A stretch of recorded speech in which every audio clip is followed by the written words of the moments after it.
Buenas noches, hoy día vamos a hablar sobre la enfermedad renal crónica. En relación a la agenda, vamos a ver lo que es definición, epidemiología, clasificación, factores de riesgo, factores de protección, el cuadro clínico de esta enfermedad y sobre todo el tratamiento. En relación a la definición de la enfermedad renal crónica, es la pérdida gradual y progresiva de la función renal en un determinado tiempo, es decir, en 3 meses. Recordemos cuáles son las funciones del riñón.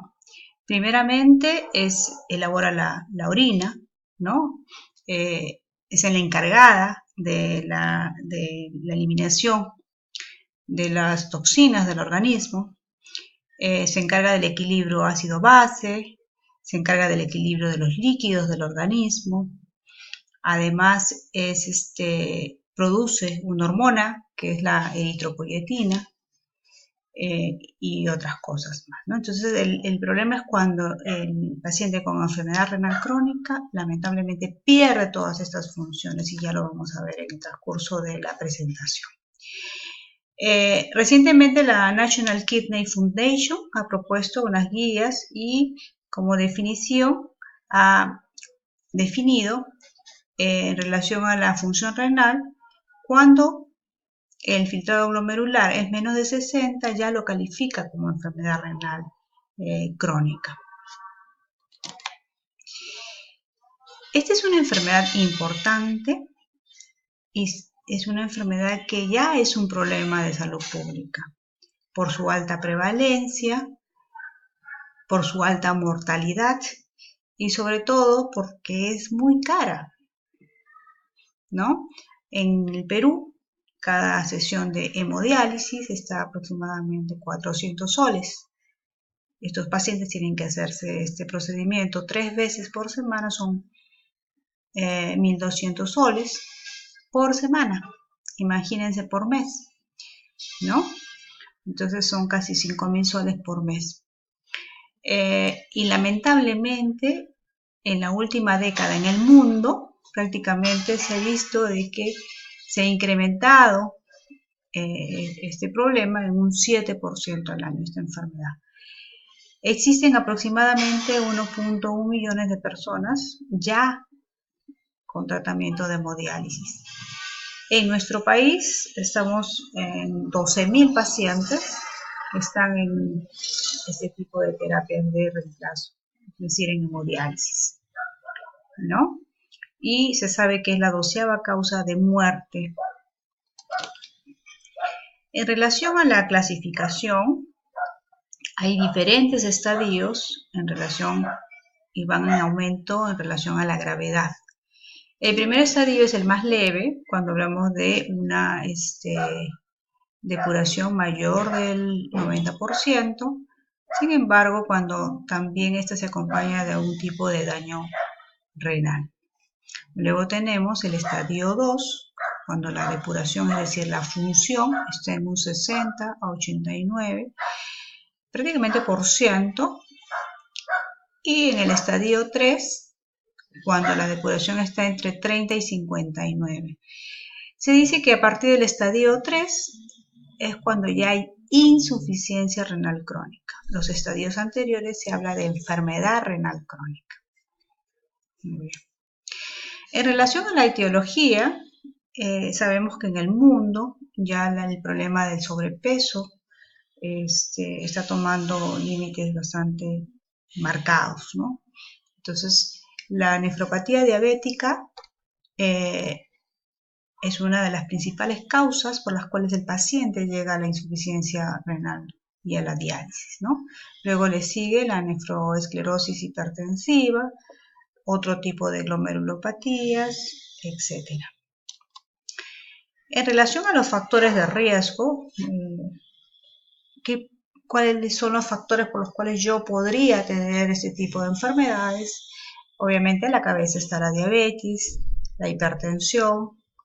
Se sabe que pacientes añosos tienen más riesgo de hacer este tipo de insuficiencia por una serie de mecanismos que descompensan a este tipo de pacientes. También cuando yo tengo un familiar que tenía enfermedad renal crónica, también tengo riesgos de también tener insuficiencia renal crónica. Pacientes prematuros donde ese riñoncito no se han formado adecuadamente, cuestiones de raza, pacientes con raza negra también tienen mayor riesgo, pacientes con problemas cardíacos, pacientes con enfermedades autoinmunes, infecciones urinarias, cálculos. Y también ahora tenemos muchos pacientes también que hacen uso de medicamentos, hierbas, antiinflamatorios, ¿no? Terapias para el dolor en forma crónica y que también tienen pues factores de riesgo para hacer insuficiencia renal. Todos los pacientes que tienen diabetes, todos los pacientes que tienen hipertensión van a ir hacia la insuficiencia renal crónica, van a ir hacia la diálisis. No, no todos, ¿no? Estos pacientes diabéticos, prácticamente un 40% van a hacer la enfermedad. Ahora, ¿cuáles son estos factores de riesgo? Obviamente, por ejemplo, si estos pacientes además tienen proteinuria, si otro factor aparte de, por ejemplo, si soy diabético, aparte tengo presión alta, consumo tabaco, soy obeso, si tengo dislipidemia, si tengo problemas metabólicos y encima no me cuido, llevo una vida desordenada, uso nefrotóxicos, uso antiinflamatorios, todos estos factores hacen pues que mi riñoncito pues vaya más rápidamente hacia la insuficiencia. En relación al cuadro clínico, el problema es que estamos hablando de una enfermedad que no da síntomas. Es por eso que muchos de los pacientes llegan ya a la emergencia con el cuadro ya marcado de insuficiencia renal crónica avanzado, por lo cual el paciente va a necesitar de repente una terapia de hemodiálisis.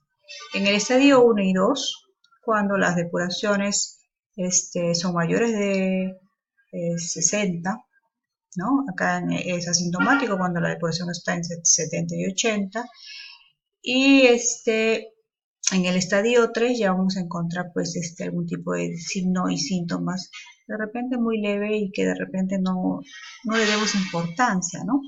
Por ejemplo, el levantarse en las noches a orinar, la presencia de anemia, la pérdida de peso, ¿no? En el estadio 4, que prácticamente es el estadio prediálisis, vamos a encontrar que vamos a tener edema de miembros inferiores, vamos a encontrar hipertensión arterial, si nos hacen análisis va a haber todo un desorden, un trastorno, es decir, va a haber aumento de fósforo, disminución de calcio, etc. Y ya en el estadio 5 vamos a tener un cuadro urémico donde puedo tener una encefalopatía urémica, es decir, perder la conciencia, de repente estar desorientado, ¿no? Vómitos, náuseas, diarreas, etc. Acá vemos unas fotos donde vemos, por ejemplo, muchos de estos pacientes a veces debutan con edemas en cara, en manos, la orina es espumosa. Y la otra foto vemos que acá hay todo un trastorno en cuanto al metabolismo de calcio y fósforo, donde va a haber calcificaciones, se van a depositar, ¿no? Placas de calcio a nivel de los vasos y de las pequeñas arteriolas a nivel de la piel, y van a producir este tipo de lesiones. En relación al tratamiento, habíamos dicho en relación al estadio 3, ¿no? El tratamiento ideal sería pues una dieta. El tratamiento más importante de este tipo de enfermedades es la dieta, donde tenemos que disminuir el fósforo, es decir, estos pacientes van a tener que tener restricción de carne, están prohibidos de comer carnes rojas. Pueden comer carne de pollo, de pescado, de pavo. Además hay que darle un suplemento de calcio, ¿no? ¿Ya? Y también vamos a ver que vamos a darle lo que es el problema de la anemia, ya en el estadio prediálisis, ¿no? Para el control de la anemia vamos a darle eritropoyetina. Estos pacientes también presentan una acidosis marcada, por lo cual le vamos a dar bicarbonato. Y finalmente, cuando la depuración ya es menos de 15, lamentablemente el paciente va a tener que dializar sus comidas para bajar el potasio de las mismas y vamos a tener que preparar al paciente para ingreso a hemodiálisis. En relación a cuándo yo dializar al paciente, va a ser cuando ya el paciente, pues a pesar del tratamiento anteriormente mencionado, no responde y voy a verme obligada pues a darle diálisis de urgencia. Ahora, ¿en qué casos? Cuando el paciente tiene el potasio elevado, ¿no? Cuando vamos a tener problemas de congestión pulmonar, cuando a pesar del tratamiento del bicarbonato el paciente no responde y va a seguir con su acidosis metabólica, cuando hay encefalopatía ya sea hipertensiva urémica, etc. Aquí vemos unas fotos, estas son unas máquinas de hemodiálisis, el paciente pues va a estas clínicas donde le hacen su tratamiento 3 veces por semana, 3 horas, eso es la hemodiálisis. Y acá tenemos una niña que se está haciendo lo que llamamos diálisis peritoneal, que puede hacerse en casa. Acá tenemos una señora también.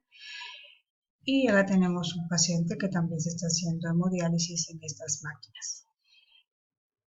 Este es hasta el día de hoy. Sin embargo, ¿qué es lo prometedor que nos trae el futuro?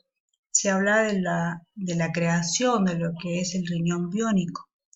El doctor William Fissell, miren qué pequeño es este riñoncito biónico.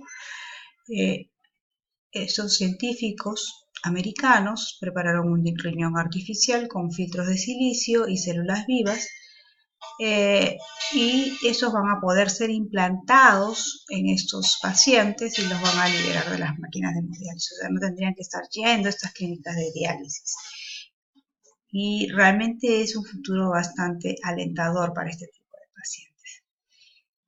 Muchas gracias.